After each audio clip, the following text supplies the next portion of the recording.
সর্বশেষ যে ব্যক্তি জাহান্নাম থেকে মুক্তি লাভ করবে তাকে আল্লাহ পাক বলবেন, ফেরেশতাদেরকে বলবেন, ও আমার ফেরেশতারা, আমার এই বান্দাকে জান্নাত এবং জাহান্নামের মাঝখানে রেখে দাও। জান্নাত এবং জাহান্নামের মাঝখানে লোকটি যখন থাকার জায়গা পাবে, সে জান্নাতের দিকে তাকায়া দেখবে আর কাঁদতে থাকবে। আল্লাহ পাক জিজ্ঞেস করবেন, বান্দারে, যুগের পর যুগ ধরে জাহান্নামে কেঁদেছ, আমি রব্বুল আলামিন জাহান্নাম মাফ করে দিয়া জান্নাত জাহান্নামের মাঝখানে রেখে দিয়েছি, আযাব থেকে তো বেঁচে গেছো, এখন কান্দো কেন? লোকটি বলবে, রব্বুল আলামিন কান্দি এই কারণে, জাহান্নাম থেকে মাফ করেছো, তোমার শুকরিয়া আদায় করি।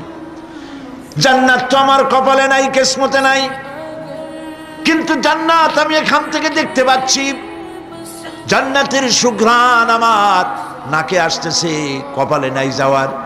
আমি কাঁদি এই জন্য, তুমি যদি মেহেরবানি করে আমাকে জান্নাতের দরজার কাছে একটু দাঁড় করায় দিতা, প্রাণ ভরে তোমার জান্নাতের দৃশ্যটা একটু দেখতাম।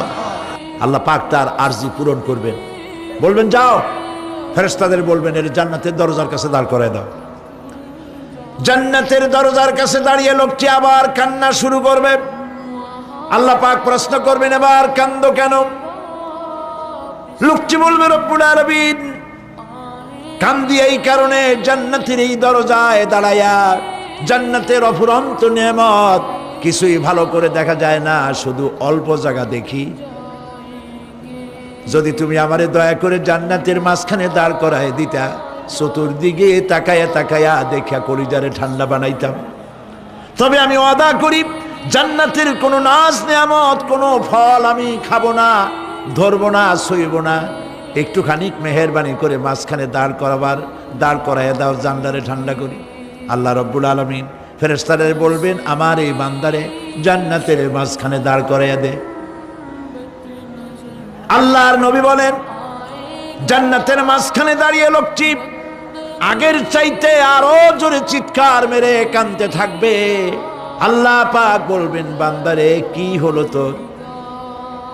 দরজার কাছে আসতে চাইছিলে, আইনা দিলাম।